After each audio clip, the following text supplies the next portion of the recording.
Wabarakatuh.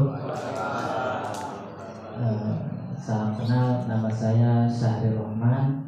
Ya mungkin akan menjadi pemateri pertama Pak. Nanti setelah itu ada Dr. Agus, karena memang pada pagi hari ini kita akan membuat 2 materi. Langsung pakai lengkap ini Pak. Biasanya ini bisa berhari-hari. Kita coba akan rapelkan kalau kuliah semester pendek gitu. Pendekin lagi gitu kan. Karena pada sesi pertama saya akan coba membahas bagaimana kita memulai budidaya ikan sampai panen. Dan nanti sesi kedua akan ada Dr. Agus yang akan menjelaskan bidangnya, yaitu adalah kedokteran hewan, itu bagaimana kita mengenal penyakit-penyakit ikan. Jadi memang tidak hanya manusia, ya ikan pun bisa sakit gitu kan. Dalam dunia budidaya ikan ini bukan hanya kita beli bibit, pakan dan memberikan tiap hari pakan dan menunggu ikan besar, tidak, tetapi memang kita minimal harus mengetahui 8 proses dalam budidaya. Tahapan yang banyak juga tuh Pak. Ada 8 proses budidaya ikan. Nah, yang pertama adalah pembuatan kolam, persiapan budidaya, penebaran benih, manajemen pakan, kualitas air, pengendalian hama penyakit, panen dan pasca panen. Oke, next kita akan bahas satu persatu. Nah, pembuatan kolam. Jadi memang sebelum kita membuat kolam, kita harus tahu syarat-syarat kolam itu seperti apa, lahan yang kita gunakan seperti apa. Minimal ada 3 nih Pak. Akses jalan.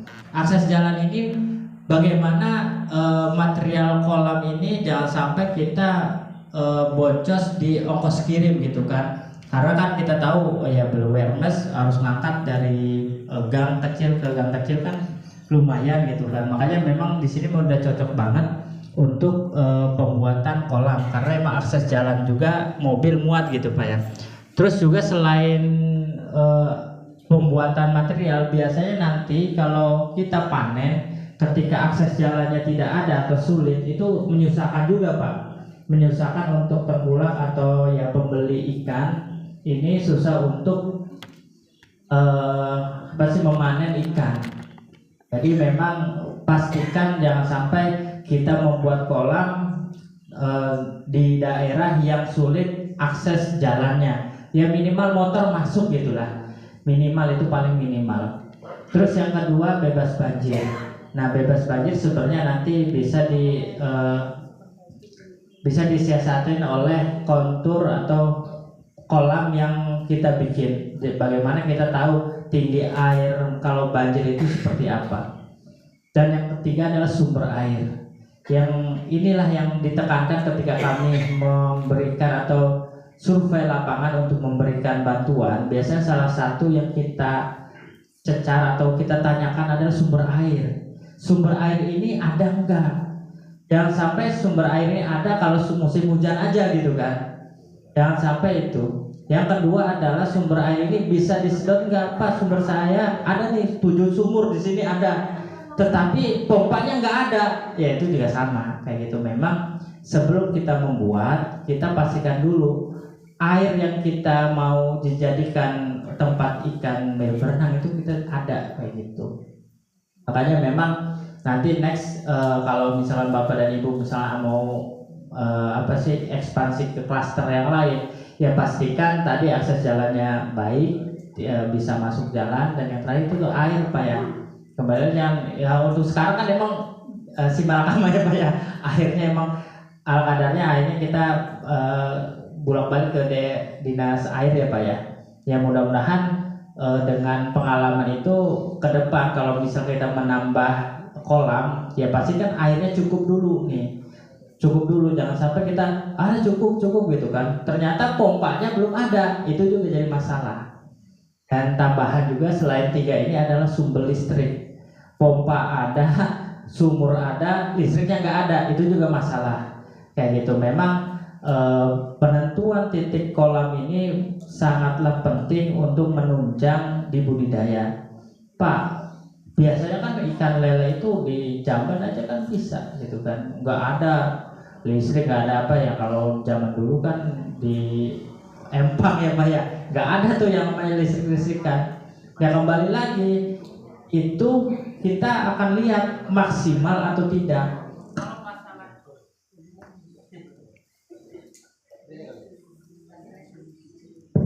Cek. Kalau untuk masalah panen, saya pastikan bakal panen. Ini juga yang banyak mati Pak, pasti panen. Tapi masalahnya berapa yang dipanen kan itu.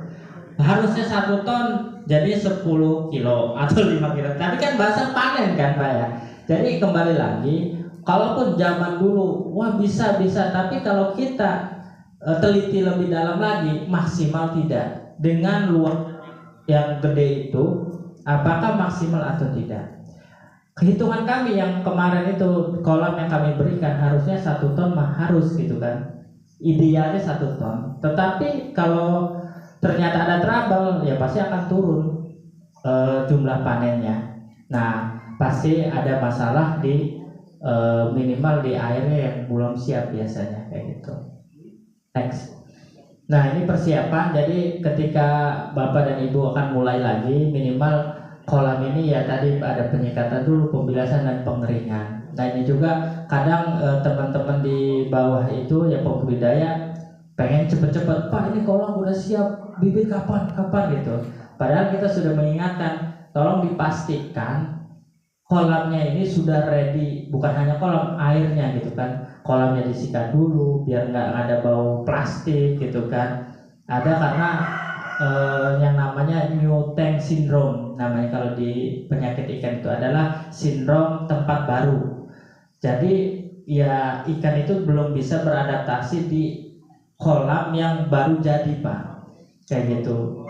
Apa ada yang bisa? Ya ada, tapi yang namanya sindrom, namanya penyakit, nggak semuanya bisa kayak gitu. Jadi ada kalanya ya takutnya yang pas jeleknya itu dapatnya di babak gitu kan.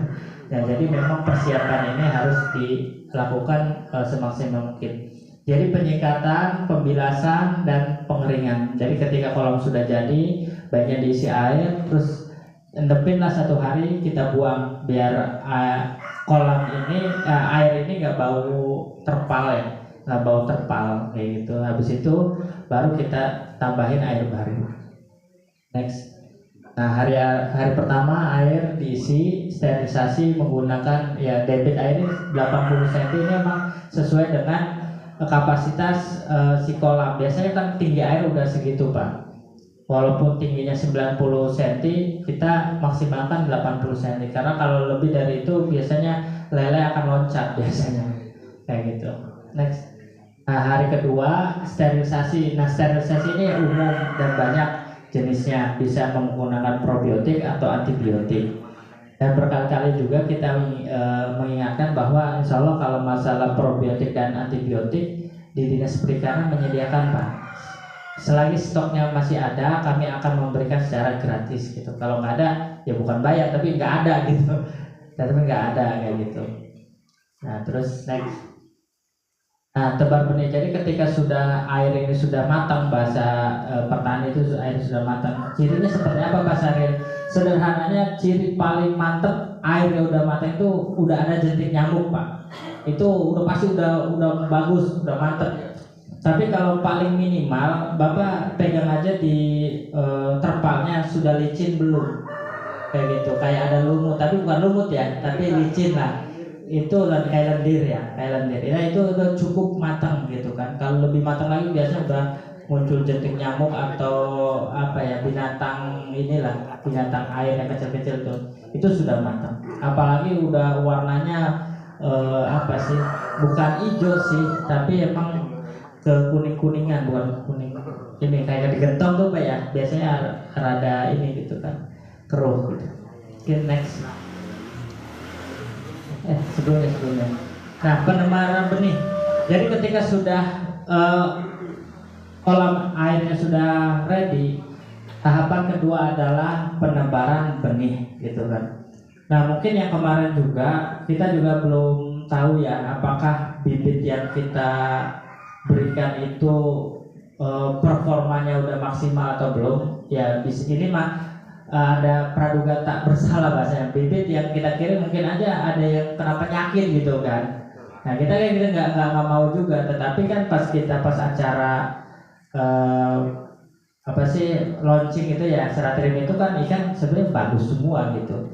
Nah ini untuk next ke depan ya, next ke depan entah itu bantuan ataupun nanti beli sendiri Pak. Sebelum bapak-bapak menyemplungkan bibit yang dibeli atau yang dikasih itu, jangan langsung cemplungin dulu Pak.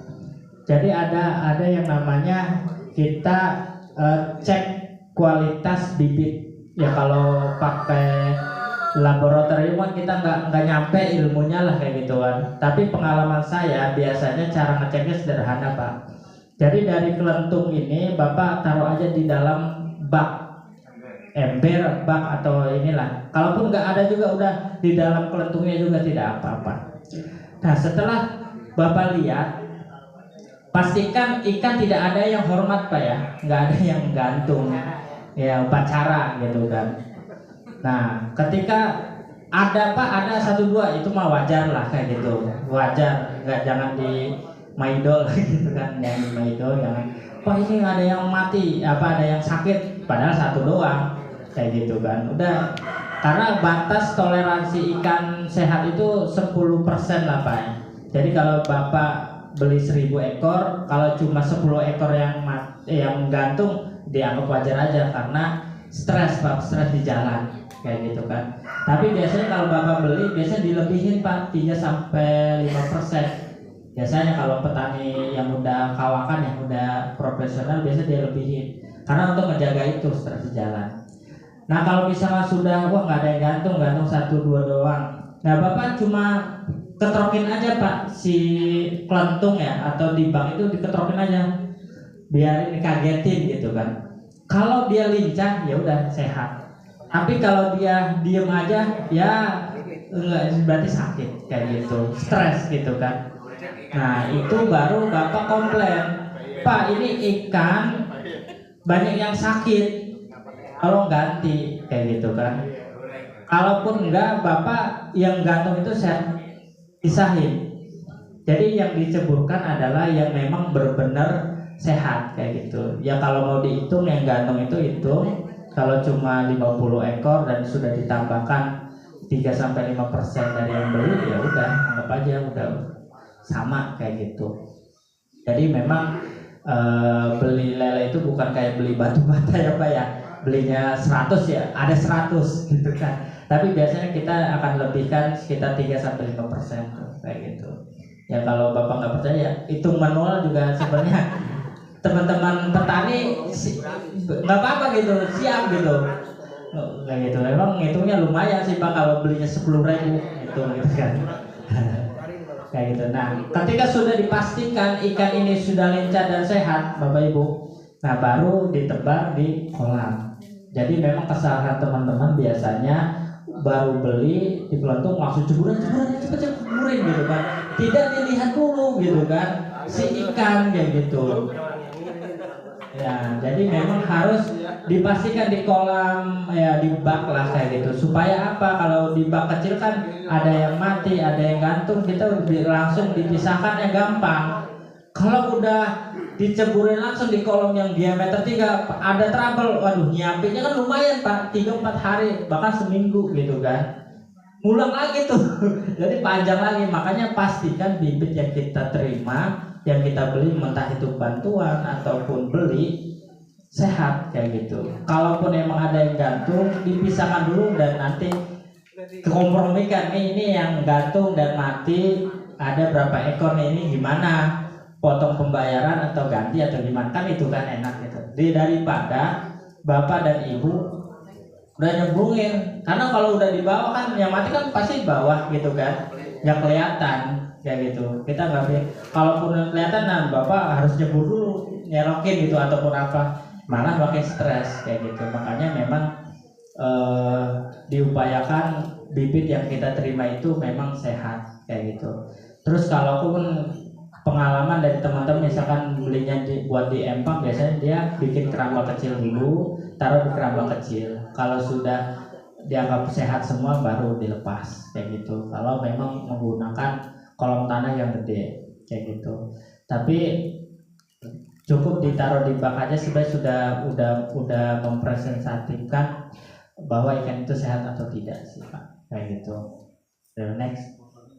Nah, manajemen pakan. Nah, ini juga harus diperhatikan Pak. Ketika bibit sudah datang, hari Senin datang nih, Senin pagi lah datang. Bapak jangan terlalu semangat memberi pakan Pak. Puasakan 1 hari dulu setelah bibit datang. Karena bibit yang dianggap kita sehat juga khawatir nipu kita Pak. Ya dia mungkin lincah-lincah karena puyeng gitu sebenarnya, bukan sehat gitu. Udah pusat sebelum udah ini gitu kan, nggak betah gitu ya. Ada yang udah muter-muter segala macam. Nah, jangan Bapak terperdaya, wah bantuan dinas nih, bahkan banyak nih. Bagaimana caranya menghabiskan secepat-cepatnya gitu? Jangan gitu kan.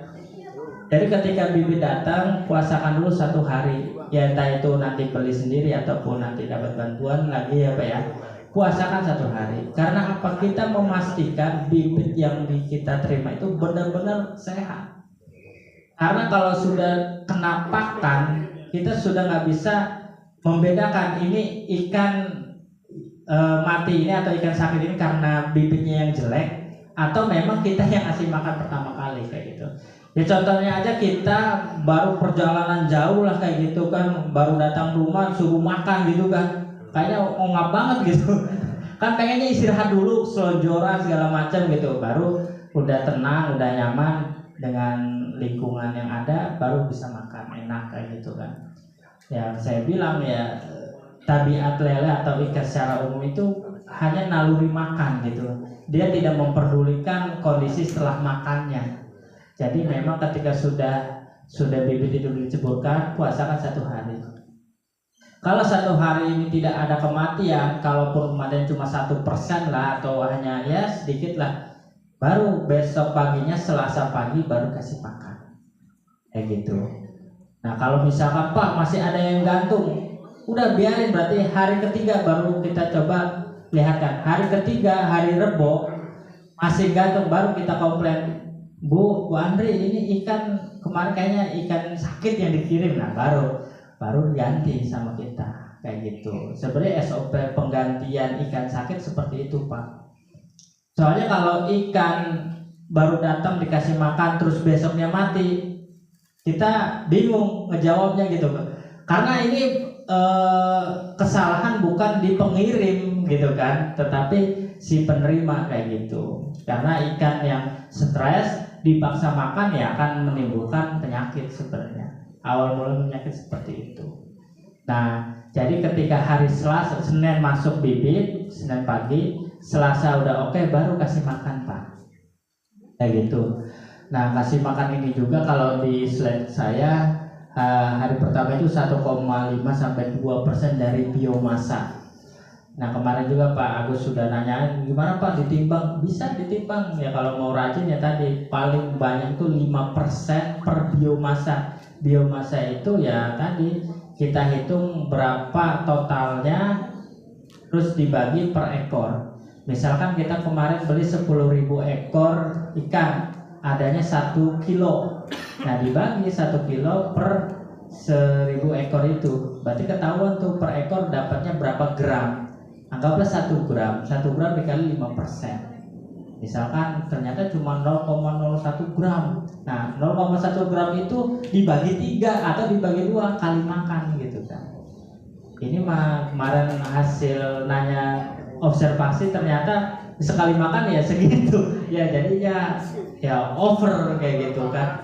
Kembali lagi jangan terperdaya dari pakan yang sudah kita kasih gitu kan. Maksudnya wah pakan masih banyak, gimana caranya habis cepet gitu kan, cepet gede. Karena tadi Pak ada psikologi teman-teman, semakin banyak kasih makan semakin cepet gede, pasti itu gitu kan. Saya sih akan memberikan analogi gini Pak.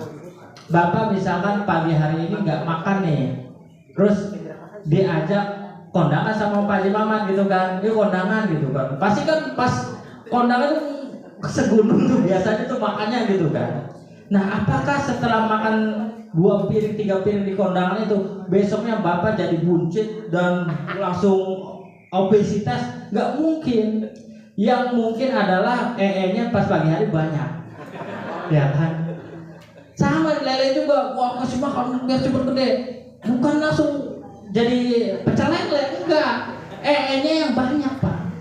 Nah inilah yang akan menjadi salah satu sumber penyakit kayak gitu.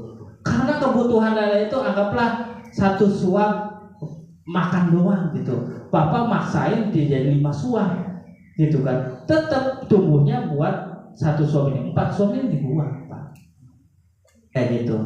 Kalau misalkan contohlah ini perut lele lah gitu kan.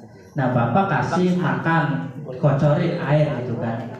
Nah yang bakal maksimalnya segini doang, sisanya kasih misal segayung. Nah paling yang muat segini, sisanya kan tumpah. Yang tumpah inilah yang akan jadi pencemaran di air kayak gitu. Jadi makanya penting sekali membuang pikiran. Semakin banyak lele kasih makan, semakin cepat lele itu tumbuh gede. Nah itu harus dibuang Pak. Kayak gitu. Pak kan masih banyak sayang. Iya jangan dulu. Karena hitungan kami itu habis 3 bulan gitu kan. 3-4 bulan habis, bukan untuk 1 bulan gitu.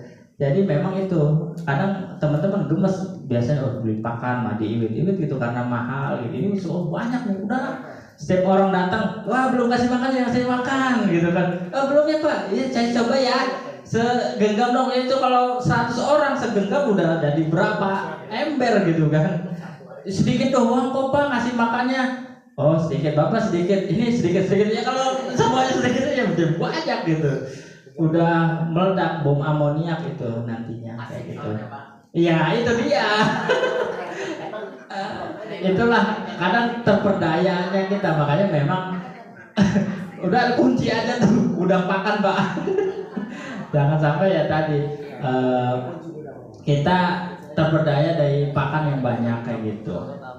Kalaupun emang mau dikasih pakan masing-masing, mau nyobain pakan gitu kan, mau ngasih makan, ya udah timbang aja. Misalkan 1 hari ini harus habis 1 ember, udah yang dikeluarin tuh 1 ember, terserah mau yang ngasih cowok-cowok tapi nggak lebih 1 ember itu gitu kan. Tapi kan yang udah yang kemarin ya tadi ada yang 1 cowok, wah kayaknya kurang, ini rada banyakan nih lelenya nih, dan banyakan kali makannya.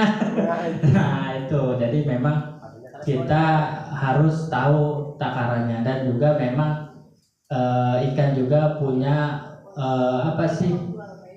kebiasaan, kalau emang makannya jam 4 ya jam 4, jam 8 jam 8 kayak gitu. Jadi memang kalau bisa itu juga harus rutin kayak gitu. Khawatir itu doang Pak, ketika Bapak ngasihnya ngasal, kita ada faktor bias, ikan lele ini udah kenyang atau belum kayak gitu. Saya udah sering nemuin Pak, ikan lele itu mati karena perutnya pecah, karena kebanyakan. Karena pakan yang kita kasih itu kan pakan yang keras ya, tanpa air. Jadi kalau udah masuk di perut, ya kalau Indomie mah begah gitu kan, begah. Jadi lama-lama akan kembang dan pecah kayak gitu. Kembali ke pasal 1, lele itu punya otak, gak punya pikiran. Dia ketabiatnya makan terus gitu, karena wah ini insting berburu ya Pak ya, hewan itu insting berburu. Jadi dia makan terus, nggak tahu perutnya pecah, baru berhenti makannya, ya mati gitu kan. Jadi memang kita harus memberikan sesuai porsinya. Nah bagaimana Pak Saril untuk menentukan pakan yang cukup dan tidak cukup untuk lele? Sebenarnya lele itu ikan yang termasuk ganas ya Pak ya. Jadi Bapak ini aja dengan melihat langsung di kolam. Misalkan Bapak ambillah saja 1 cowok gitu kan, 1 cowok pakan, kasihkan ke lele. Kalau misalkan kurang dari 10 detik lah makan itu habis, belum juga 1 menit, baru berapa detik doang, berarti kurang. Tambah lagi dua cowok gitu kan, ternyata masih habis. Nah yang ketiga nih mulai lambat, ini udah hampir 30 detik atau 1 menit nih, masih ada gitu, masih ada ya. Nah stop, walaupun nanti habis juga Pak, tapi mulai lambat nih daya makannya. Nah itu stop, berarti udah cukup gitu. Kalau dikasih lagi Pak, masih lapar kok, masih habis, ya pasti habis. Kata saya bilang, belum pecah perutnya masih akan makan, kayak gitu. Jadi kalau sudah mulai melambat makannya, stop. Jangan, wah cobalah, bisa kali, ya bisa dimakan, pasti dimakan itu. Mau sekarung juga pasti habis gitu. Tapi kan tadi saya bilang cukup enggak berlebih tidak, kayak gitu. Nanti dampaknya adalah tadi airnya cepat bau, terus juga nanti ikannya juga ngegantung. Ada juga Pak, ikan itu sehat ketika makan gantung. Ya dia udah mules mungkin ya. udah mau majang gitu kan. Tapi ya tadi ya Bapak mungkin bisa mengamati yang mudah-mudah gitu kan. Ini kok ikan gantung perutnya gede gitu kan, habis kasih makan. Nah mungkin ya kalau kita mah tadi habis makan kebanyakan ngelonjor aja gitu kan, udah nggak mau gerak gitu kan. Nah tadi itu juga berbahaya kayak gitu. Ya kembali lagi emang pelet yang kita kasih itu diperuntukkan untuk 3 bulan gitu kan. Pak, kualitas air, karena pada hakikatnya kita budidaya ikan itu adalah budidaya air Pak. Jadi kalau airnya bagus itu ya pasti ikannya bagus. Nah, di sini memang ada pengukuran pH, terus juga buang endapan 4 hari sampai ya 2 sampai 5 cm, 1 jam pemberian pakan dan yang lainnya. Sebenarnya ini hanya standar saja Pak ya, tidak bisa menjadi patokan SOP di semua pembudidaya. Karena kembali lagi, ketika Bapak misalkan pengen kapan sih Pak Syahril waktu yang tepat untuk ganti air? Nah ini pertanyaan yang bagus. Ketika Bapak memberikan pakan biasanya Pak Syahril, biasanya kita kasih 3 kali colokan, ini sudah habis atau cukup, ini baru 1 aja kok ikan lambat gitu kan makannya, ada apa? Nah berarti kualitas airnya sudah mulai jelek Pak. Nah baru Bapak ganti air sekitar ya tadi 2 sampai 5 cm atau 10% sampai 20% sejengkal lah kalau di kolam ya, nggak usah habis kayak gitu. Kalau biasanya juga ada teman-teman kalau nggak ganti air itu namanya ada sistem dorong Pak. Jadi Bapak kucurin aja sejam lah, kurang lebih 30 sampai 60 menit lah, 1 jam itu dikucurin aja, nanti juga buang tuh kayak gitu. Jadi memang si ikan itu tidak beradaptasi secara langsung. Beda halnya Bapak buang setengah gitu kan, diisi lagi, padahal diisinya itu airnya kecil gitu kan. Berarti si ikan ini di kondisi air yang jelek selama itu gitu kan. Nah itu juga jadi kurang baik. Baiknya sih dikucurin aja Pak, buang sebentar 1 sampai 2 cm, ngebuang yang kotor, yang lumut ya, yang bukur apa namanya. Nah setelah itu tutup, baru dikucurin aja. Jadi pengenceran bahasa kami gitu kan. Jadi bukan ganti air tapi pengenceran Pak, pengenceran biar nggak begitu pekat. Terus batasnya kapan ya? Tadi ketika nafsu makannya mulai melembah, ganti air. Itu jangan nunggu, wah baru juga kemarin Pak ganti air, kok ganti air? Ya iya, memang gitu ininya, prosesnya. Kalau Bapak nunda sehari 2 hari itu fatal nantinya, karena bom amoniak ini kita nggak tahu, apalagi pagi panas, malamnya hujan, udah langsung itu. Biasanya langsung ada penguapan dari bawah, ikan ya nggak bisa lari gitu kan karena di kolam kayak gitu. Jadi memang untuk menentukan kapan ganti airnya, Bapak cek aja. Kalau misalkan nafsu makannya udah turun, udah langsung ganti air, nah baru pasti akan sehat lagi gitu. Next. Nah, terus kalau misalkan kita ganti air segala macam sudah kita lakukan, ternyata ada indikasi penyakit ya Pak. Nanti mungkin akan dibahas lebih lengkap oleh Dr. Agus ya.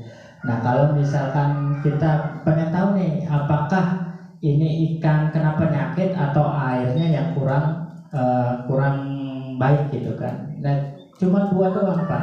Cek nafsu makan dan tingkah laku ikan. Kalau misalkan udah diganti air, nafsu makannya tetap biasanya 3 cowok, ini cuma 1 cowok aja, berarti memang udah kena penyakit Pak. Apalagi ditambah tingkah lakunya babak ketrok-ketrokin tetap aja gitu, hormat bendera gitu, padahal udah selesai upacaranya gitu kan. Nah itu berarti sudah kena penyakit. Nah terus next, kalau sudah kena penyakit gimana Pak Saril gitu. Ini akan dijawab sederhana saja Pak. Kurangi jumlah pakan. Jadi kalau misal udah ganti air tapi kok masih menggantung aja, kurangi sampai puasakan Pak. Jadi kalau misalkan udah dikurangin tetap masih ada yang gantung, udah puasain aja 1-2 hari kayak gitu. Nggak usah takut Pak, wah ikan gimana nih nanti mati kelaparan. Nggak ada cerita Pak, ikan lele mati kelaparan Pak. Paling dia makan temennya. Tapi temennya yang sakit biasanya Pak. Biasanya temennya yang sakit yang udah ini pasti makan. Makanya kita mendingan puasakan saja. Kita daripada kita nambah pakan, ngasih makan. Karena tadi Pak, ketika kita ngasih makan berarti kita memberikan amoniak di sana. Amoniak atau racun atau buangan lah ya. Akhirnya yang sakit akan nambah sakit lagi gitu kan. Udah saya sakit, kondisi air kayak gini gitu kan, ya bakal nambah parah. Terus kedua adalah ganti air sampai maksimal 75%. Dengan catatan sumber airnya, pompa airnya bagus ya Pak ya. Jangan sampai ganti air 75%, ngisi airnya 5 jam gitu, waduh keburu mati gitu kan. Kalau kayak gitu mendingan Bapak ganti tempat Pak. Tadi bagus tuh Pak Mamat bilang ada 1 kolom yang kosong, itu bagus Pak, atau 2 atau 3 lah. Itu kolom emergency. Selain buat ganti air, juga kolom emergency. Ketika udah ada yang sakit, total, habisin total airnya, ganti tempat. Jadi si ikan itu nggak kelamaan nggak ada air gitu. Kebayang kalau cuma sejengkal airnya, nunggunya 5 jam sampai 6 jam ngisi airnya gitu. Mendingan ganti tempat kayak gitu. Nah kalau sudah ganti air, puasain gitu kan. Terus ikan yang sakit tolong pisahkan. Ketika lagi surutin pasti ada yang gantung tuh. Ketika disurutin kan ada kondisi di mana air itu kan ini ada sedotan lah, nyedot keluar gitu kan. Ikan yang sakit pasti diem Pak. Pasti diem, nggak menyelamatkan diri, udah pasrah gitu kan. Nah itu yang pasrah diserokin aja tuh, pindahin ke kolam karantina atau kolam pisahkan kayak gitu. Nah yang keempat nih tanda tanya, selain udah ganti air, pakan sudah di stop, udah di karantina, terus gimana Pak? Yang keempat, nah yang keempat adalah berdoa Pak. Karena pengalaman saya kalau ikan sakit udah tinggal didoain aja Pak, dipasrahin. Kayak gitu. Wah ini ekstrim banget Pak Saril gitu, gimana nih? Katanya pengalaman, ya itu pengalaman saya Pak, doain aja. Ini bahasanya. Karena gini Pak, di dalam jurnal atau penelitian profesor manapun, obat ada. Obat anti bakteri, obat anti virus, itu ada. Yang masalah adalah gimana cara ngasih makannya gitu. Kalau kita sakit bisa disuapin nggak, dia nggak bisa bergerak nih ya, kita suapin gitu kan. Suapin nggak bisa, diinfus. Nah kalau lele bingung Pak, dia kita campur pakan pakai obat, dikasih pakan dia nggak makan, terus gimana cara ngobatinya gitu? Diinfus satu beli 10.000, infusan berapa gitu kan. Nah maka itu ketika sudah bisa udah tawakal aja, udah doain Bapak ini. Tapi jangan dikasih pakan Pak. Yang saya bilang jangan kasih makan karena ya udah kembali ke alam. Biasanya kalau di saya Pak emang ada, kalau di kolam saya, di farm saya ada kolam berkarantina atau kayak kuburan massal gitu di kolam tanah gitu. Jadi kalau udah nggak selamat udah ceburin aja situ. Udah sehidup-hidupnya gitu Pak. Dia kalau hidup ya nanti kita bisa panen, kalau enggak ya udah di situ di kolam tanah biasanya. Karena ya tadi bukan saya nggak bisa ngobatin, saya punya obat tapi ngasihnya itu bingung gitu. Caranya gimana? Nyuapin apa diinfus gitu kan. Itu sebenarnya. Makanya sebelum kejadian ikan itu bersakit parah, tahapan 1, 2, 3 mohon dimaksimalkan. Karena kan judulnya pertolongan pertama pada ikan sakit. Kalau udah sakit udah kayaknya Profesor Pro akan nyerah kayak gitu kan. Karena tadi cara untuk ngobatinnya susah. Caranya obatnya ada, caranya susah Pak. Gitu kan. Saya punya pilnya nih, tapi ikan nggak mau makan, ini gimana gitu kan. Kalau orang nggak mau makan ditelan muntah lagi, bisa infus aja cus beres, suntik gitu kan. Kalau lele ya bisa suntik, ya kalau 1000-2000 ekor gimana Pak? Nah ini panen, kalau panen mah nggak usah diajarin Pak ya. Kalau panen makanya udah pada bisa gitu. Jadi kalau jago gitu. Kalau enggak nanti panggil saya aja Pak, kalau panen mah bisa lah saya. Panen parsial dan panen total gitu. Jadi itu mah kembali ke masing-masing individu pengen parsial atau total. Kembali lagi Pak, kalau parsial berarti kita sortir dulu tuh. Berarti sebagian, berarti kita nyortir ikan lele yang ukurannya 7 sampai 8, isi 8 lah. Gitu, minimal 9 sih biasanya. Sortir dulu. Nah, itu harganya juga biasanya harga agak tinggi gitu. Anggaplah kalau sortiran itu harganya sekilo 20.000 misalkan ya. Nggak tahu kalau di pasaran di sini berapa. Nah, kalau sortiran 20.000, tapi kalau gerus lebih murah Pak, biasanya bisa 17.000 atau 18.000. Rugi dong Pak kalau kayak gitu. Ya sebenarnya antara rugi dan enggak. Kenapa enggaknya? Ya Bapak enggak ada biaya untuk nyortir gitu. Jadi biarkan tengkulak yang nyortir sendiri. Karena nyortir lele itu bukan hal yang perkara yang gampang Pak. Satu-satu lumayan Pak. Kalau 10.000 ekor ya Bapak milih 10.000 ekor milihin gitu kan. Apalagi lele bukan kayak nyetak batu bata Pak. Itu bisa 3-4 ukuran atau bahkan 5 kayak jari nih, kecil gede-gede gitu Pak. Berarti Bapak bikin 5 tempat gitu Pak. Milihin ukuran yang sama tuh dengan 5 tempat. Nah itu waktu dan tenaga. Kadang teman-teman nggak kebayar, nggak berpikir kok lebih murah, ya itu biaya 2.000 itu buat nyortir itu gitu kan. Jadi kalau pengennya agak mahal ya tadi udah parsial aja bisa 20.000. Tapi kalau nggak mau pusing, udah gerus aja semuanya gitu, borongan gitu. Kok lebih murah? Ya tadi si pemborong ini kalau udah di rumahnya Pak, bukan langsung dijual semua, tapi pasti dia mereka ini gitu kan, nyortir. Bahkan ada resiko, saya juga pernah jadi tengkulak juga Pak. Wah pokoknya dari bibit sampai tengkulak saya udah pernah jalanin Pak. Jadi kalau udah nyampe di rumah, kita yang kecil itu kita pelihara. Konsekuensinya adalah ada ikan lele yang benar-benar bentuknya bonsai Pak, nggak gede-gede gitu kan. Udah kasih makan, kasih bangkai, kasih apa, udah segitu-gitunya gitu kan. Bantet gitu kan, udah kecekek apa bahasanya gitu kan. Kecekek dulu udah kasih obat, kasih apa kok ya emang udah kayak gitu. Udah emang tipenya ikannya lelenya udah mungkin bantet gitu kan. Ini mau di parsial atau di total. Nah kembali lagi itu mah masing-masing. Wah parsial aja Pak, kita mau SDM-nya banyak daripada nganggur ya monggo gitu kan. Tapi ada yang misalkan punya Pak Mamat doang, tuh saya mah waktu lumayan. Nyortir lele itu nggak bisa 1 jam, yakin saya Bapak. Nyortir lele nggak bisa 1 jam, apalagi 10.000 itu. Belum murasnya, belum, waduh itu. Belum kepatilnya itu kan, Jadi bukan milihin batu gitu kan, pindahin, megangnya kan lumayan Pak gitu kan. Jadi memang itu pilihan dari bapak-bapak panen. Dan mungkin titik berat ketika panen nih Pak ya, titik berat panen, jangan ketika mau panen Bapak ngasih makan. Waduh, rugi dong Pak. Jangan masalah ruginya Pak. Ini akan menjadi bumerang buat Bapak. Misalkan nih, sore mau diangkat sama tengkulak, pagi puasakan Pak.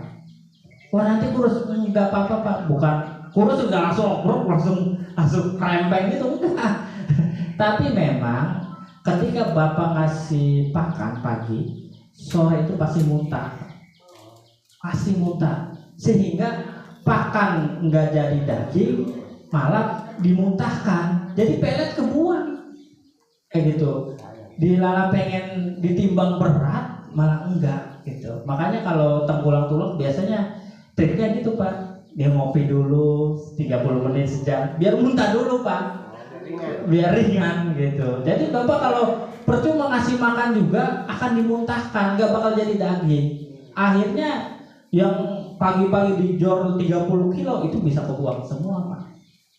Kayak gitu, sayang gitu kan. Udah mendingan kita stop aja, udah apa adanya kan, karena kembali lagi rezeki mah udah ada yang ngatur lah kayak gitu. Daripada kita wah kasih makan yang sore mau ini jor-jorin gitu kan. Kalaupun langsung diangkat Pak, itu bakal muntah.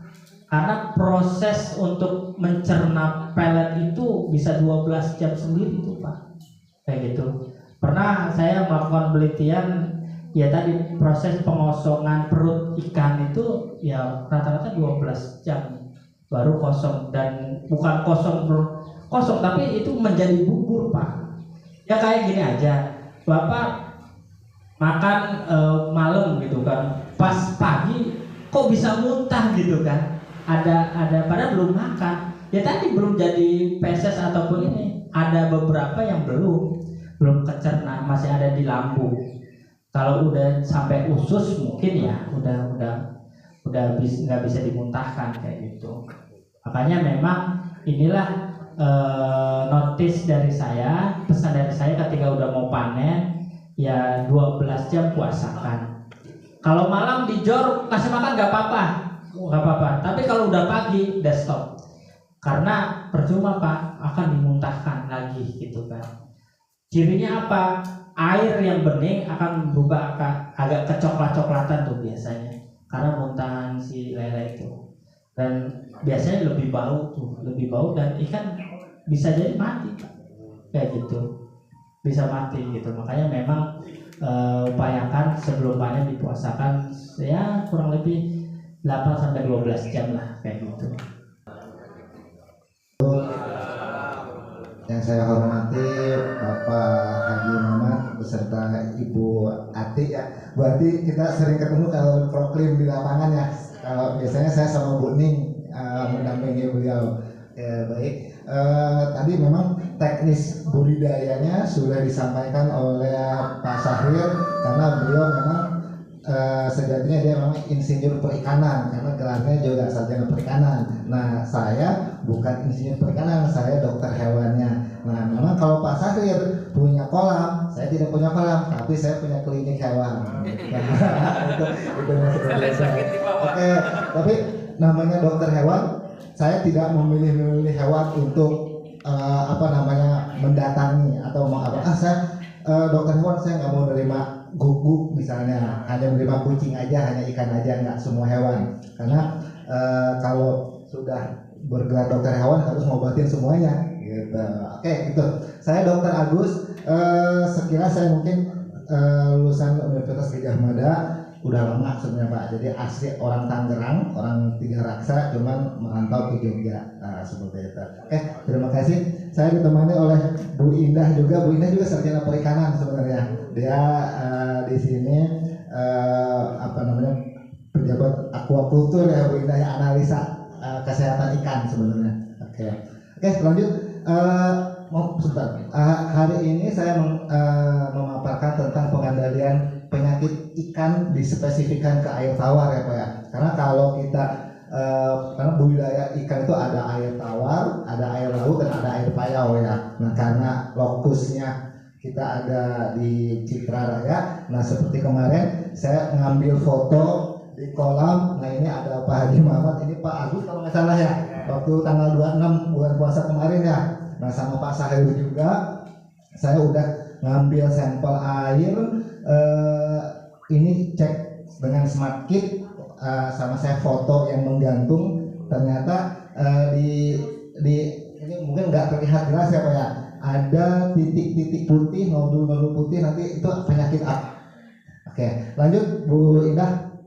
Nah, konsep untuk berbicara dengan penyakit ikan, kita harus tahu dulu konsep pengendalian penyakit ikan. Nah, pengendalian penyakit itu kita bagi dua, salah satu dalam manajemen kesehatan ikan dan lingkungannya. Seperti tadi Pak Sahril bilang, lingkungan ikan itu adalah air ya. Nah, makanya kita harus perbaiki manajemen kesehatan ikannya sendiri, si inangnya, sama manajemen lingkungan. Lingkungan itu artinya tempat ekosistem dia berada gitu.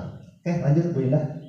Nah, kok kenapa ikan bisa sakit Bapak dan Ibu? Nah, seperti kita ketahui bahwa ikan itu kan individu ya Pak, makhluk hidup juga. Dia tinggal di ekosistem perairan. Kalau kita kan di daratan ya. Nah, ikan penyakit timbul karena dipengaruhi oleh satu dengan inangnya sendiri, di si ikannya sendiri, kemudian ada patogen, ada lingkungan. Nah, dari ketiga irisan itu, kalau ketiganya bermasalah, misalnya si inangnya ada tanda-tanda bintik putih tadi itu, kemudian gatal-gatal. Kalau gatal-gatal kurang tepat, tapi di jurnal ada menyebutkan istilahnya kegatalan Pak. Jadi itu betul, bukan istilah jorok ya, kegatalan. Jadi ada memang jurnal mengatakan itu bukan gatal-gatal, dan itu istilah kegatalan. Nah, kemudian ada lingkungannya bermasalah tadi, pH-nya terlampau rendah, pH-nya terlampau tinggi ya. Kemudian ada patogen. Nah, patogen itu ada agen penyakit. Nah, agen penyakit itu penyebabnya, misalnya ada mikroparasit, kemudian virus, kemudian bakterial, sama mikal. Mikal itu jamur ya. Oke, jadi kalau patogennya nggak ada, inangnya sehat, lingkungannya nggak masalah, tidak akan timbul penyakit Bu. Nah, jadi kalau salah satunya ada yang bermasalah, misalnya tersering ada lingkungannya kurang bagus, airnya kurang bagus, pasti diawali dengan ada patogen nanti muncul patogen, kemudian menyerang si inangnya, timbullah penyakit. Nah, jadi circle itu akan berpengaruh Bapak dan Ibu ya. Oke. Ini satu SKS Pak Sahril dipadatkan ya, kesehatan ikan. Oke, lanjut Bu Indah. Nah, jenis penyakit tadi di awal saya mengatakan bahwa agen penyakit patogen itu ada parasit, ada jamur, ada bakteri, ada virus. Dan kalau untuk bakteri sama virus dia tak kasat mata, jadi dia mikroskopik. Jadi agen penyakitnya harus dilihat dengan mikroskop. Tetapi kalau jamur sama parasit, insya Allah kita bisa melihat ya dengan mata telanjang gitu.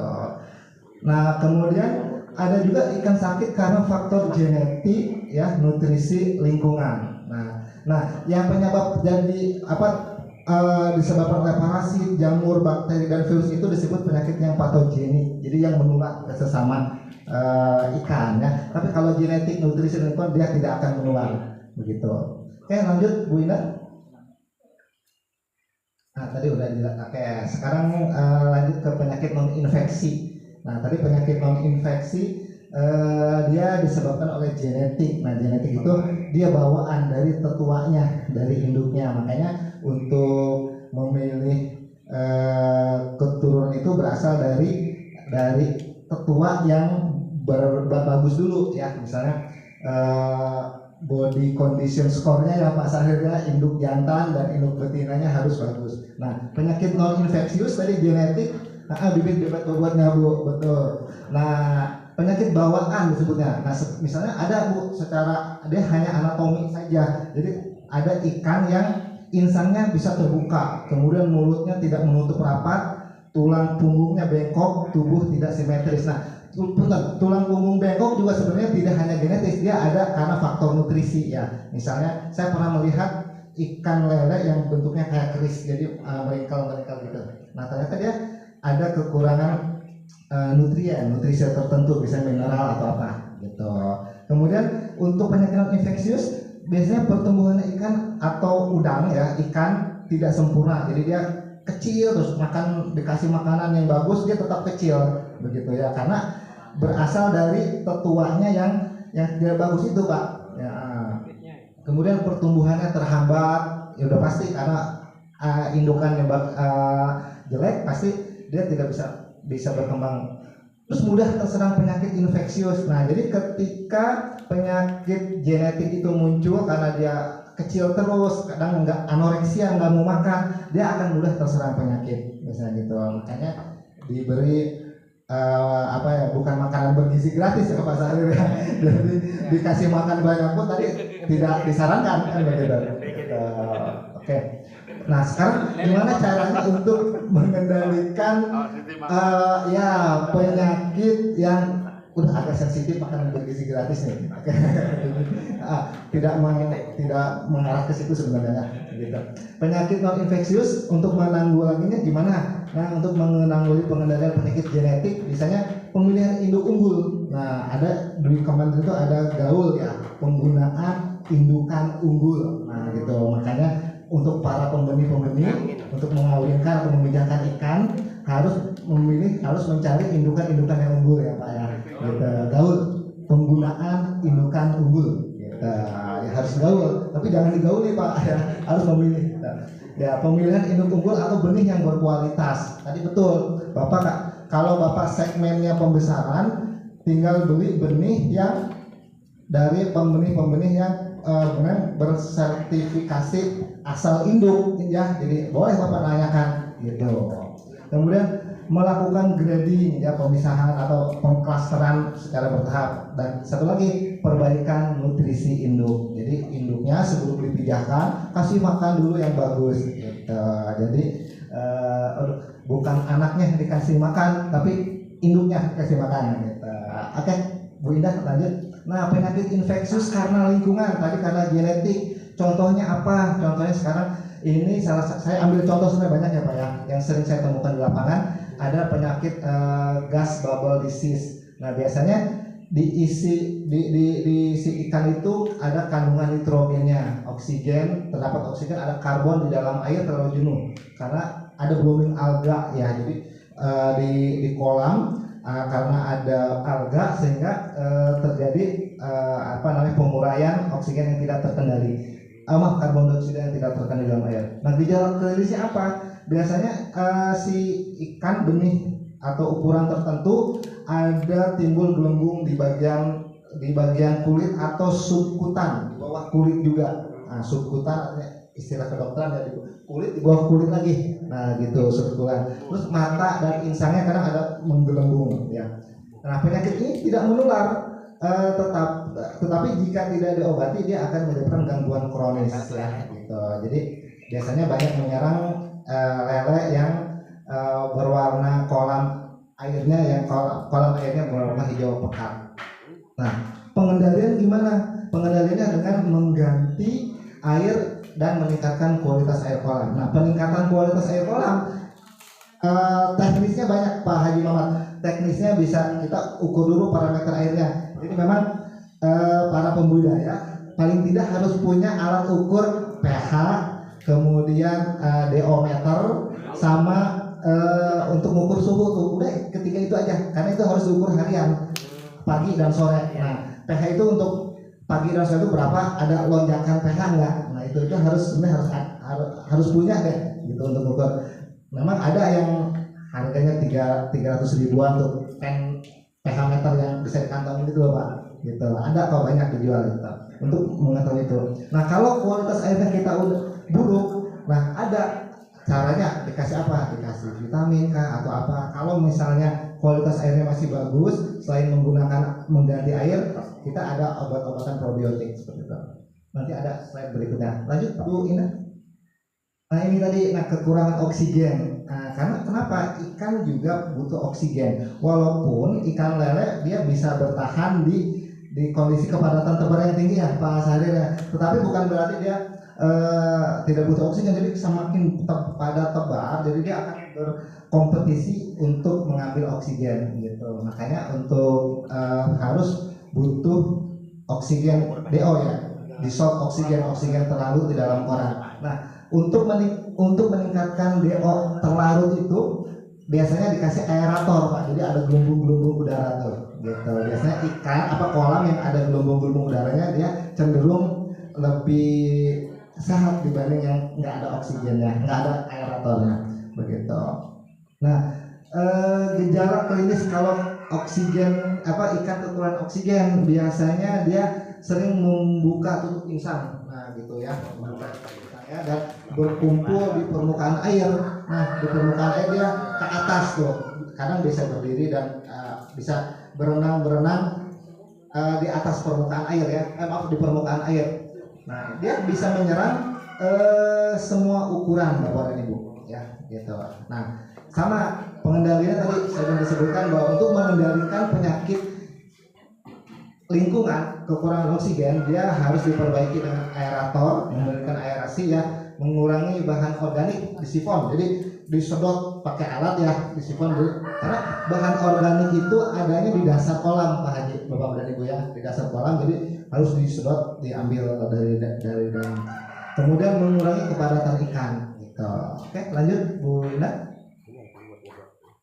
Kekurangan nutrisi.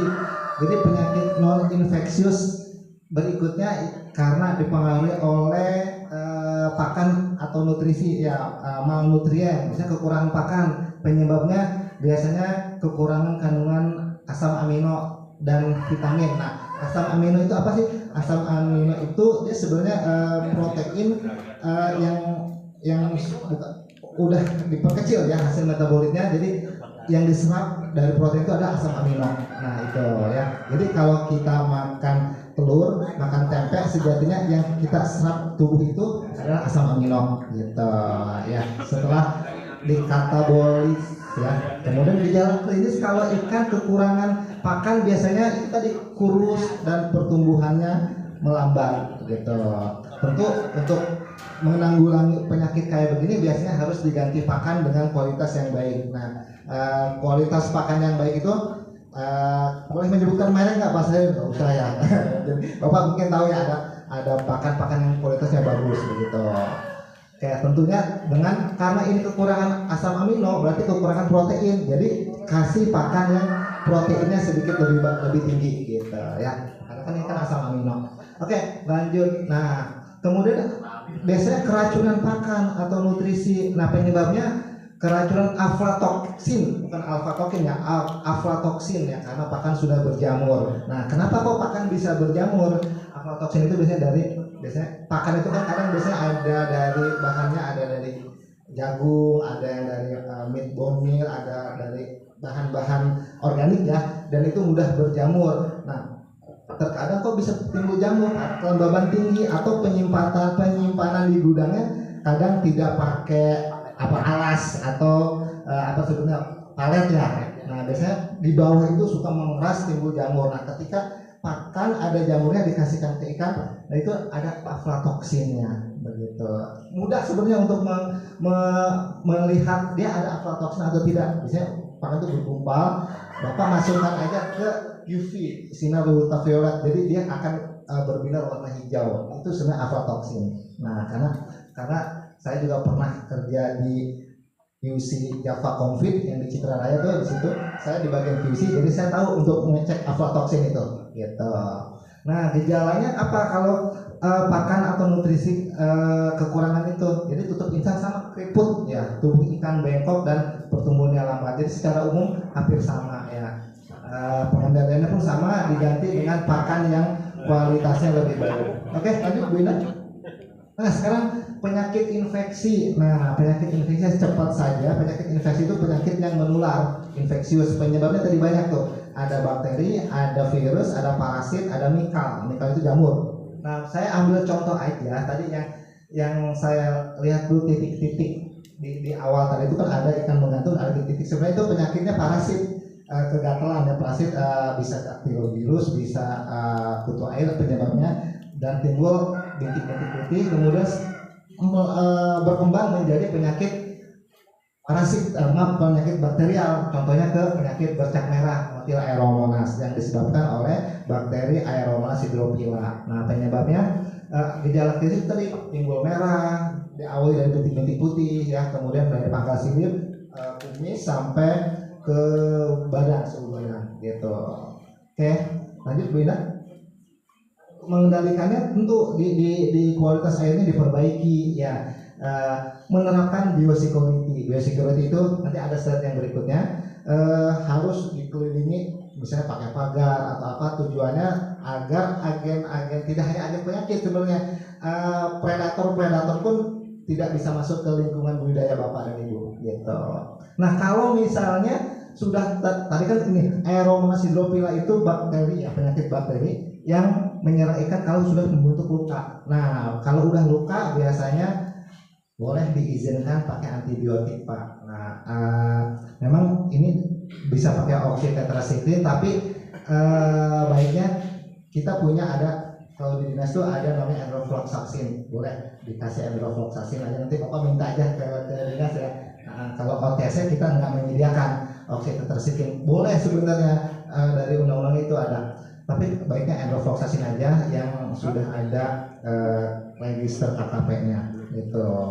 Kalau untuk, nah ini bagian untuk kuratif ya, kuratif itu pengobatan untuk menyebabkan penyebabnya dulu, menghilangkan. Nah, kalau lukanya bisa diolesi dengan iodine tincture, berarti kan harus satu-satu, nggak mungkin ya, berarti di dipping kita ada pakai, boleh pakai namanya kupru sulfat ya, jadi ada, jadi Bapak boleh minta ke kantor kami gitu, ada. Selanjutnya pemberian vaksin. Nah, kok ikan bisa divaksin? Ada namanya hidrovac ya.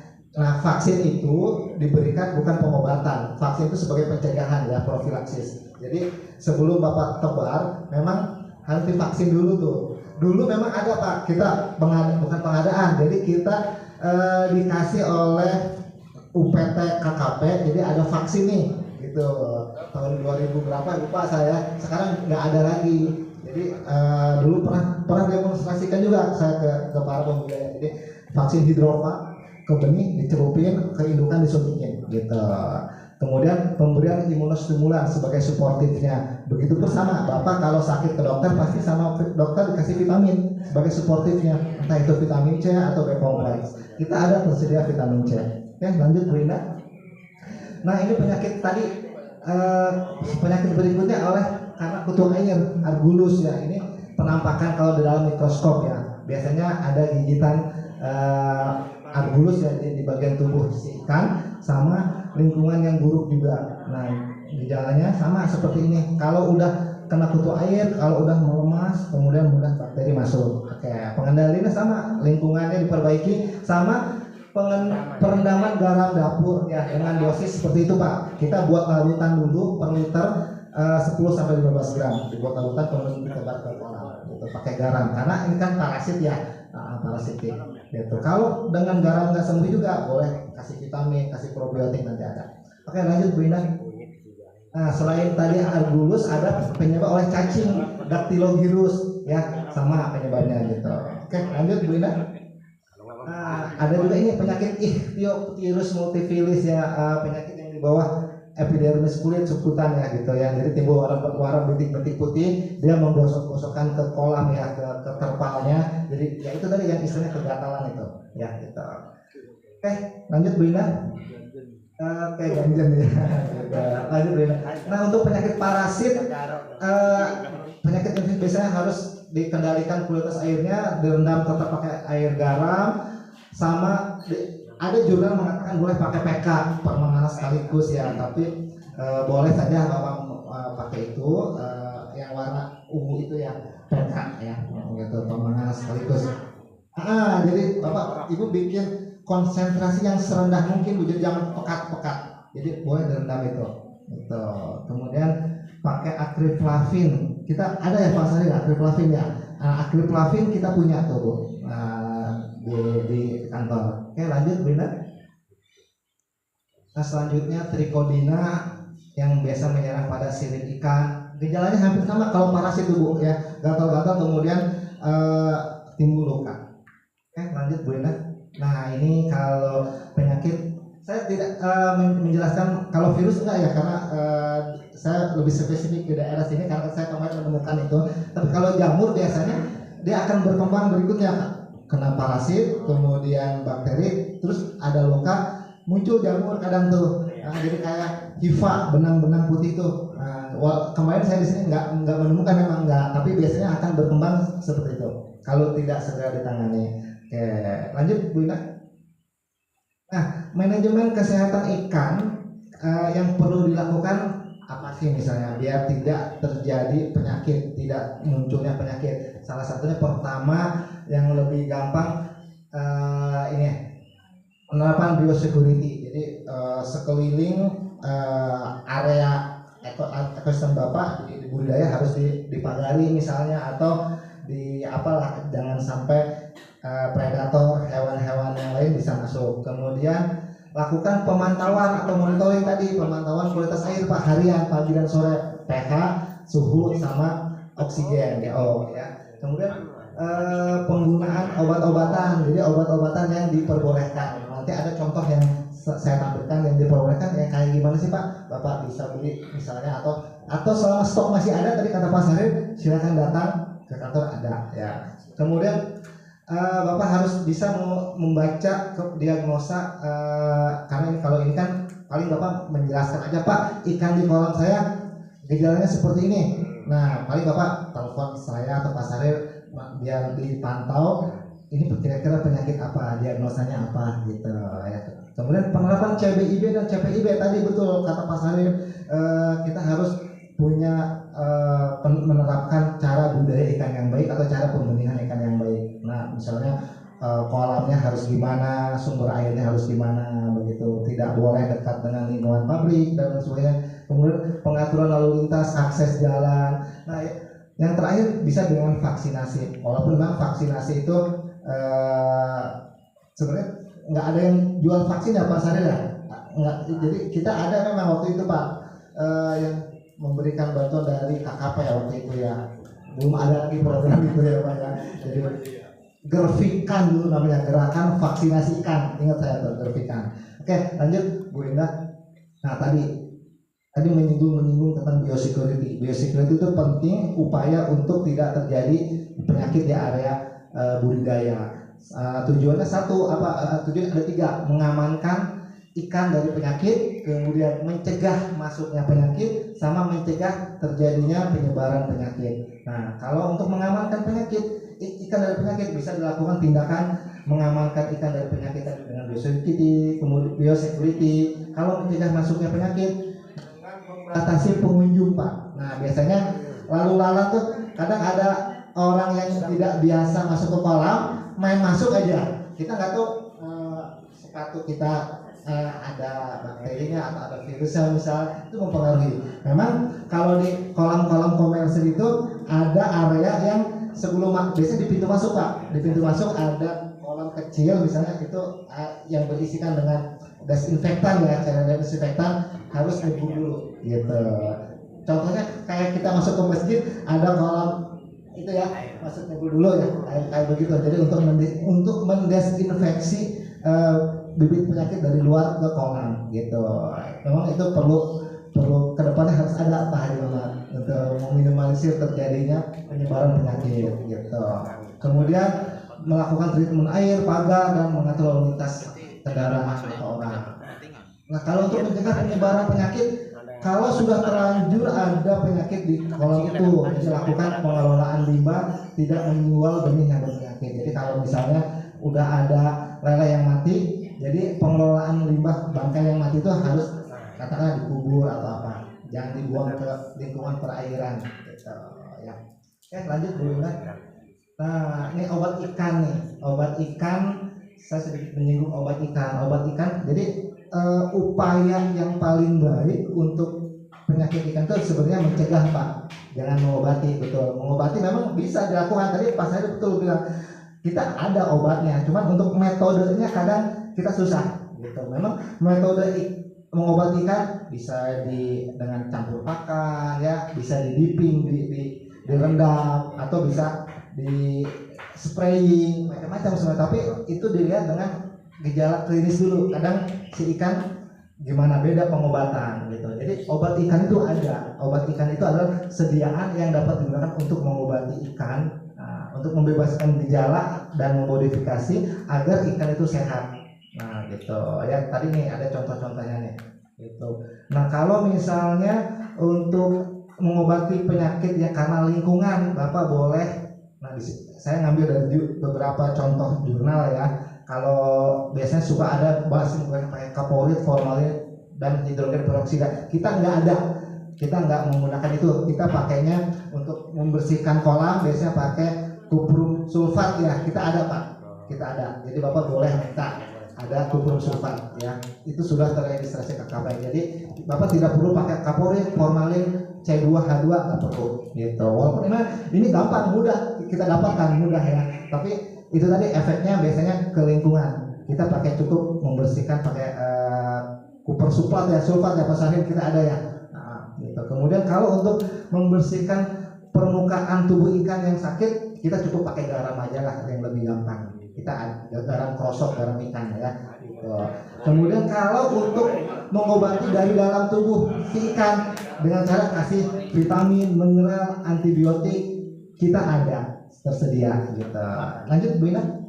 Nah mungkin Bapak menemukan nih. Jadi obat ikan itu dibagi beberapa bagian. Ada sediaan biologi, premix, farmasetik, herbal, dan probiotik ya. Nah, contohnya ini kalau sediaan biologi itu vaksin Pak. Jadi vaksin itu sebenarnya kenapa disebut biologi? Jadi dia upaya mengobati dengan cara pencegahan gitu ya. Jadi memasukkan virus kepada si ikan gitu. Kemudian kalau premix itu adalah zat tambahan yang dicampurkan ke makanan gitu ya. Nah, premix. Kalau farmasetik ya jelas obat ya, contohnya ada antibiotik ya, ada roxin, ada apa namanya oxytetracycline, enrofloxacin. Nah kalau probiotik kita banyak, aduh sayang kita nggak bawa contohnya ya. Jadi ada probiotik itu ada M4, ada Petrofish, Yakult mungkin. Yakult memang termasuk ada apa namanya kayak kita ada biolacto ya, lactobacillus isinya sih sebenarnya gitu. Oke lanjut Bu Ina. Nah ini salah satu, ini saya ambil contoh aja obat-obat yang ada di Dinas Perikanan nih.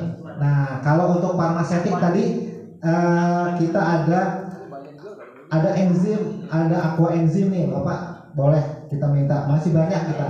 Terus tadi ada Ovagrow ya, kemudian ada enrofloxacin juga. Nah ini enrofloxacin juga. Terus ada probiotik sama vitamin C, kita masih banyak. Silakan Bapak berkunjung aja ya, nggak perlu bawa KTP lah, main aja gitu. Bawa Pak saya minta obat, bisa ketemu Bu Indah, ketemu saya, ketemu Pak Sahrial nanti gitu.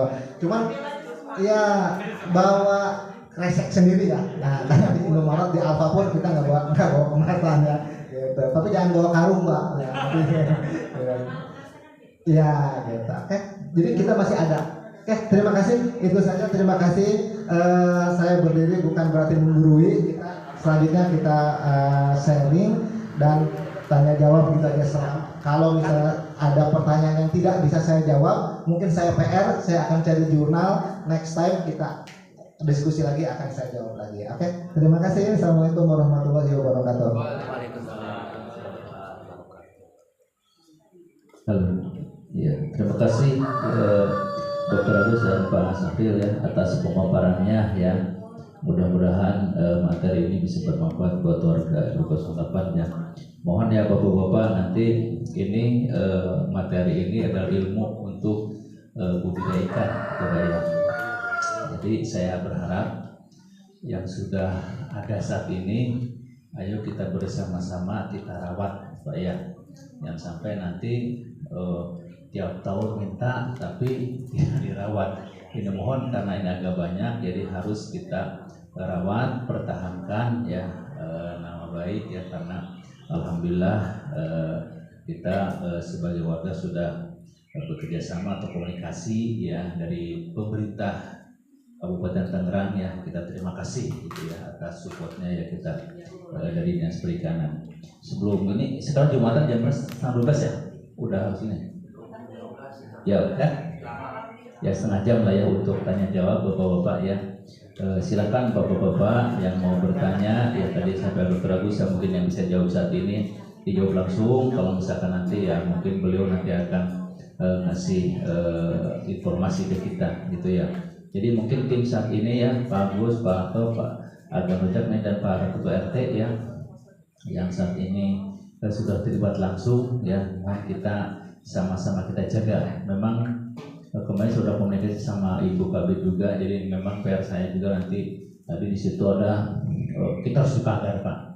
Jadi kita bersama-sama nanti apakah saya akan coba tanya bambu yang sudah jadi sama bikin murahan yang mana ya, karena memang kita ini harus swadaya nih Pak ya, kita harus pagar itu tadi, jangan sampai ada anak-anak masuk situ ngasih makanan tiba-tiba yang berminyak gitu Pak ya. Nah itu kita harus jaga gitu Pak ya, kita bersama-sama agar budidayakan ini ya kita jaga ya, mudah-mudahan kita bisa berhasil nih.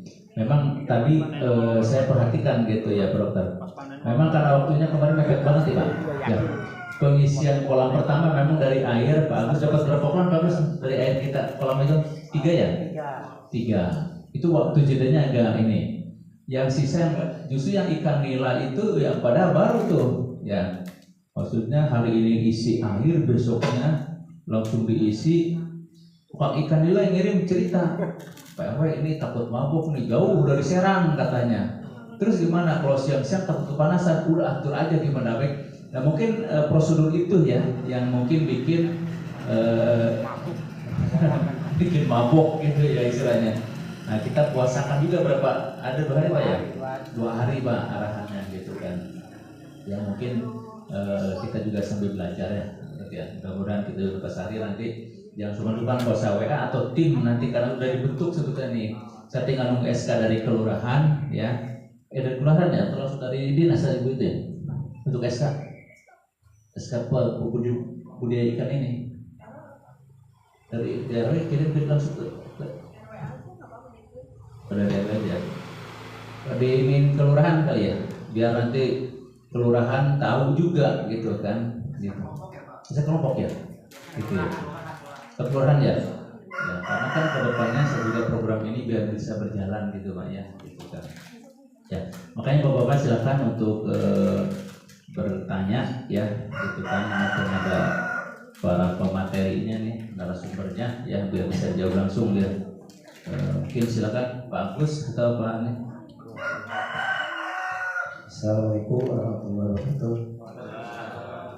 Saya akan nanya tentang pemberian vitamin ya, atau probiotik itu diberikan untuk jangka waktu berapa hari atau berapa, atau tiap hari atau ada jeda.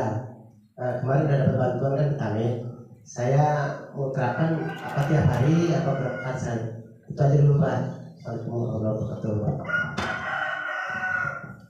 Baik, terima kasih Pak Agus ya. Sebenarnya tadi kan probiotik itu atau vitamin kan terapi untuk pencegahan ya. Itu kondisional sebenarnya, jadi tidak tiap hari juga ya. Kalau misalnya kondisinya airnya bagus, tidak perlu, dan kondisinya airnya bagus, ikannya nggak ada masalah, nggak ada gejala klinis, nggak perlu kasih probiotik, nggak perlu kasih vitamin, karena probiotik dan vitamin juga itu kan porsinya sedikit Pak, nggak jangan banyak gitu, jadi kondisional aja gitu. Tapi kalau misalnya airnya bermasalah, makanya kita penting untuk mengukur kadar kualitas air, pH-nya, suhunya dan sebagainya gitu ya. Kalau vitamin, kalau ikannya misalnya contohnya vitamin C ya, kalau misalnya ikannya nggak mau makan, Bapak boleh ya hari dikasih vitamin sampai si ikan itu tidak ada gejala anoreksia, tidak ada gejala mau makan lagi gitu ya. Ya, terima kasih Pak. Masih ada nih sebenarnya. Itu saya kan sekarang ada masalah di air beberapa kali. Udah saya kuras, juga saya ganti airnya yang baru. Ikannya di ini, tapi pas dikembalikan lagi, ikannya itu ditunggu dulu airnya sampai berapa lama gitu ya. Atau ciri-ciri air yang sudah bisa dimasukin gitu ya.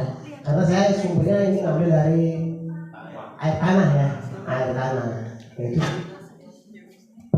kapan bisa kita masukin lagi ikannya ya gitu. Teknis Pak Sahril nih.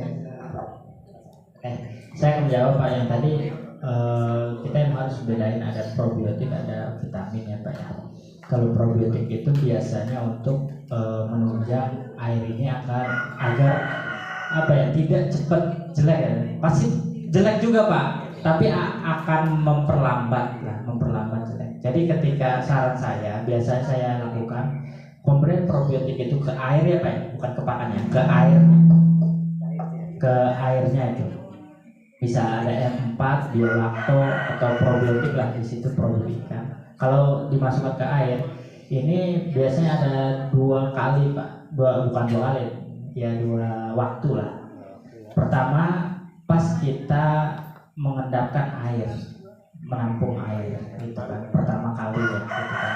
Yang kedua ketika ganti air Pak. Jadi Bapak misal hari ini ganti air 10%, 20%, itu tambahin. Kayak gitu. Artinya kita dengan logika kita membuang probiotik gitu kan, kita tambahin lagi gitu kan. Dan yang kedua kan, yang pertama tadi ketika nampung air, entah itu mau ngisi bibit atau buat stok air ganti buat ini gitu kan. Nah kapan kata Bapak bisa udah pasti kalau Bapak menggunakan probiotik itu paling cepat 1-2 hari baru bisa kayak gitu. Karena pada dasarnya 1 hari juga sudah bisa, tapi lebih mantap lagi kalau udah dapat tambahin probiotik 1 hari udah jadi biasanya Pak. Udah ya anget lah, matang sih nggak anget, udah baik. Tapi ya tadi semakin lama itu semakin bagus. Tadi kan mungkin ada waktu-waktu emergensi kapan nih? Ya tadi 1 hari ditetepin dengan probiotik. Jadi udah penuh, Bapak kasih probiotik tuh berapa banyak? Ya mungkin kalau sekitar pakai botol ya mungkin 1/4 atau setengahnya gitu. Kalau mau makin cepat ya sebotol gitu kan. Botol itu kayak itu apa namanya, Yakult itu probiotik. Tadi saya lihat gambar ada Yakult. Iya, Yakult itu probiotik. Tetapi tadi Pak, probiotik kan ada yang cocok dan tidak.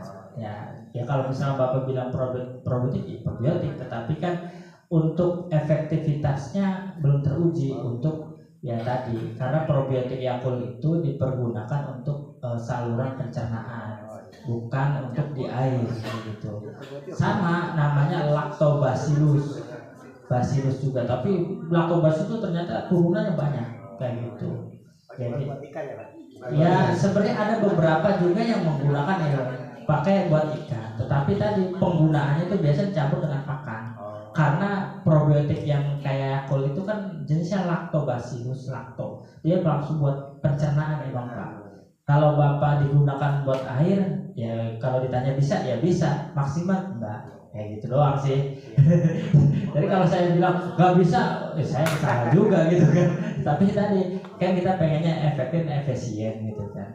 Nah jadi memang untuk ganti air Bapak tambahkan aja. Kalau vitamin baiknya dicampur di pakan kayak gitu. Nanti kan ada yang namanya amino liquid gitu, amino liquid ada. Nanti lihat aja di botol itu komposisinya apa. Biasanya kalau vitamin. Jangan sampai vitamin dicemplungin buat di air campur, itu ya samanya membuang kayak gitu. Nah kalau misalkan ada trouble, Pak saya nggak keburu nampung gitu kan, ini gimana? Bapak bisa langsung dari air sumber, tapi tadi dikucuri terus gitu, kucurin sampai muber gitu. Tapi nggak bakal muber karena ada L itu kan, ada buangan itu kan. Ya Bapak kucur aja sejam atau 2 jam, atau sekira-kira ngisi air bundar itu penuhnya berapa jam sih. Jadi secara langsung udah ngisi 100% tuh Pak. Sampai ada ya teman itu ya sampai burning lagi gitu kan. Tapi nggak dibuka, dikucurin aja gitu. Itu ya air flow-nya jadi ngucur keluarnya dari situ. Ya itu strategi aja sih kayak gitu. Ya baiknya sih emang udah ditampung ini. Tapi kalau emang terjadi hal itu, ya Bapak nunggu 3 hari keburu ikannya mampu gitu. Mendingan nggak usah dibuka, tutupnya dikucurin aja. Ya sekitar sejam 2 jam lah kayak gitu. Kita kan sehari yang tak akan kecil aja. Ya. Mungkin kalau lebih kecil lagi mungkin sehari gitu. Mungkin tetap seru lagi Pak. Masih penasaran warna air yang bagus itu gimana? Coklat apa hijau gitu? Setelah beberapa hari dijamin ikan itu. Ya itu. Ya sebenarnya warna air ini memang banyak dipengaruhi oleh bakteri yang ada. Ada yang namanya red water system, jadi menggunakan air merah Pak. Jadi kalau Bapak buka YouTube ada tuh red water system, airnya memang air kayak air darah Pak, merah gitu. Tapi ada yang green water system, pakainya air hijau gitu kan, pakai namanya plankton ya, plankton hijau gitu kan. Dua-duanya sebenarnya bagus, artinya dua-duanya memiliki bakteri pengurai. Nah yang nggak bagus itu ketika kepekatannya itu tinggi. Jadi kan mau hijau mau merah itu menggunakan oksigen ya, aerator. Terlalu pekat air pas itu mati lampu. Nah itu bahaya tuh. Itu kan di Tangerang mah ada aja Pak, setahun sekali atau beberapa kali ada aja trouble gitu kan, pemadaman gitu kan, ya suruh-suruh enggak gitu.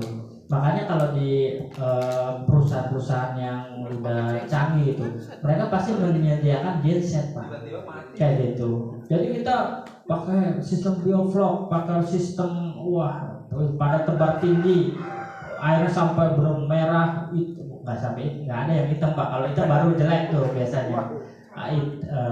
Merah hijau gitu kan. Nah itu biasa ada.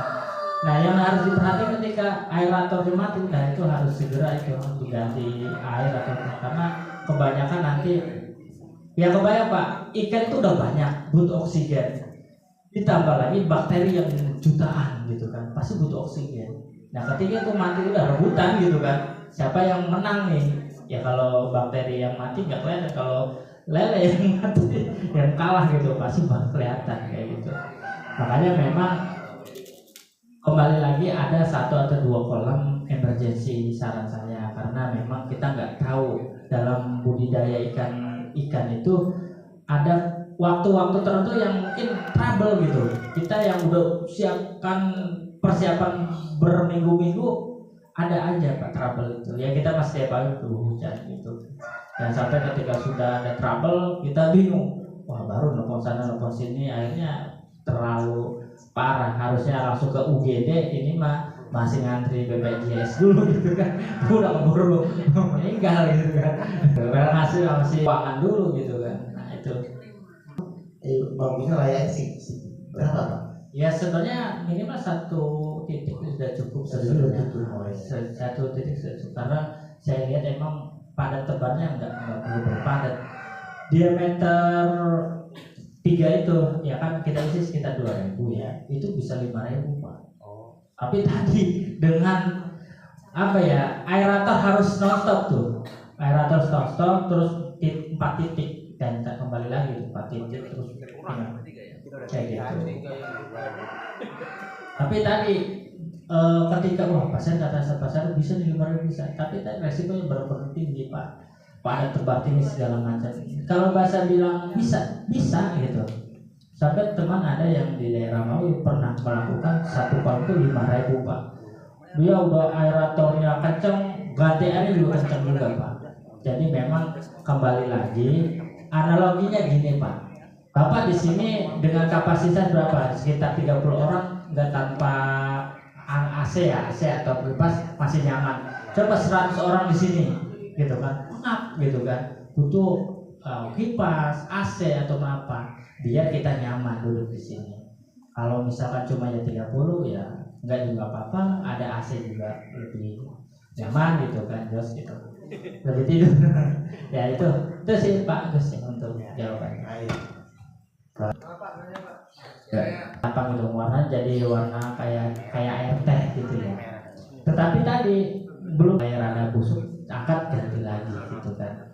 Nah di lele juga atau di budidaya ikan lele yang masalah bukan dari kerucut Pak. Jadi kalau misalkan dibuang aja, cabut itu harusnya ya kalaupun nggak bersih kayak di pel gitu kan, harusnya lumut-lumut yang jelek itu ke bawah kayak gitu kan. Bukan kerucut ya Pak, jadi agak miring gitu. Kalau Bapak bikin kolamnya agak kayak gitu ya, kayak gitu kan. Nah tetapi kalau misalkan emang 100% ya harusnya ganti aja Pak, ganti tempat aja. Karena kalau logikanya gini, ketika Bapak ganti surut 100%, nah si ikan ini akan berenang di paling bawah nggak ada air dan itu ada lumpur ya, berarti dia berenang di lumpur bau gitu. Ini akan menjadi masalah kayak gitu. Tadi sih Pak. Melalui dinas perikanan, ya mungkin itu aja karena waktu udah pusat jembatan. Terima kasih Dr. Agus Kasari dan ya yang telah memaparkan ya, alhamdulillah ini mendapatkan ilmu buat warga saya ya. Mudah-mudahan nanti jangan sungkan-sungkan, nanti ada tim saya yang akan komunikasi terus ya. Mudah-mudahan setiap ada kegiatan sampaikan aja warga, siap menampung warga kita pas kegiatan itu aja sih gitu ya, gitu ya. Terima kasih. Assalamualaikum warahmatullahi wabarakatuh. Ibu-ibu nggak ada masukan ya? Nggak ada ya, kasih aja. Ya.